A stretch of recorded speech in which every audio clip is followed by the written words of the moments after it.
Hello everyone, আজ আমি তোমাদের জন্য নোটে শাকের একটা রেসিপি নিয়ে চলে এসেছি। এই ধরনের শাকের রেসিপিগুলো সকলেরই আশা করি ভালো লেগে থাকে।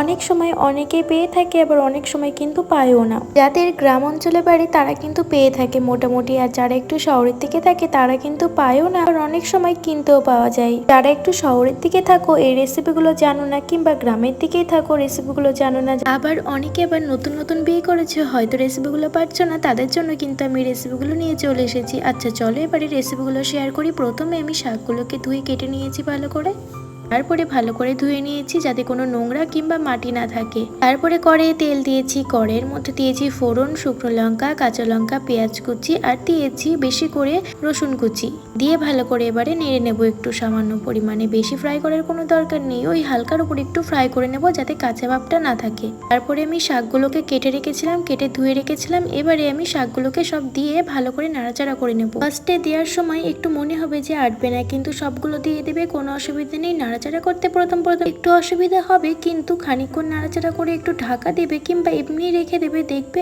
একা একাই কিন্তু কমে আসবে। শাক দিয়ে একটু কিন্তু জল বার হতে পারে, তাতে কোনো অসুবিধা নেই, একটু ঘাবড়ে যাওয়ারও কোনো প্রয়োজন নেই। আমি কিন্তু এই রেসিপিটা তাদের জন্যই বলছি যারা কিন্তু পারো না, যারা পারো তারা তো জানোই, খেতেও কিন্তু অপূর্ব হয়। শাক দিয়ে কিন্তু নিমেষেই এক থালা ভাত খেয়ে নেওয়া যায়।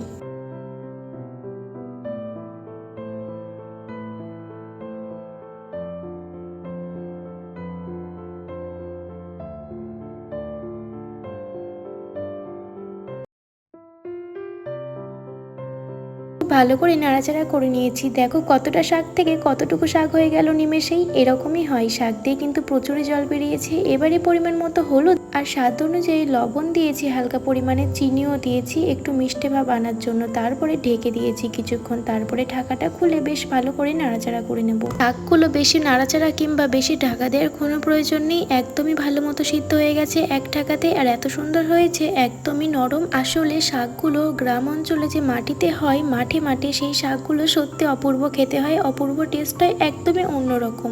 অনেকে এইসব শাকগুলো কিন্তু চাষবাস করে, সেই শাকের থেকে কিন্তু এই শাক একদমই অন্যরকম। এতটা টেস্টি হয় এগুলো, আর এতটা সুন্দর সিদ্ধ হয়, আর নরম একদম, খেতেও কিন্তু দারুণ লাগে। এই শাক আর সেই শাকের মধ্যে কিন্তু অনেক তফাৎ। গ্রামের সাথে শহরের প্রচুর পার্থক্য, আর সেসবগুলো কিন্তু এই প্রাকৃতিক জিনিস দিয়েই বোঝা যায়। গ্রাম অঞ্চলে মাঠে মাঠে যেসব গাছগুলো জন্মায় একদমই অযত্নে অগোছালো ভাবে, কিন্তু সেসবই আবার শহরের দিকে কত যত্ন করে তৈরি করেও কিন্তু স্বাদের প্রচুর কমতি। গায়ের জোর দিয়ে যতই জোর খাটিয়ে আমরা যত কিছুই করি না কেন, যতই তৈরি করি না কেন ফসল, কিন্তু প্রকৃতির কাছে সবকিছুই কিন্তু হার মানা। তাই পারলে একবার গ্রামের এই অগোছালো অযত্নে বেড়ে ওঠা এই শাকগুলো একবার এভাবে করে দেখবে, খেতে কিন্তু ফাটাফাটি হয়। অবশ্যই করো তাহলে। টাটা।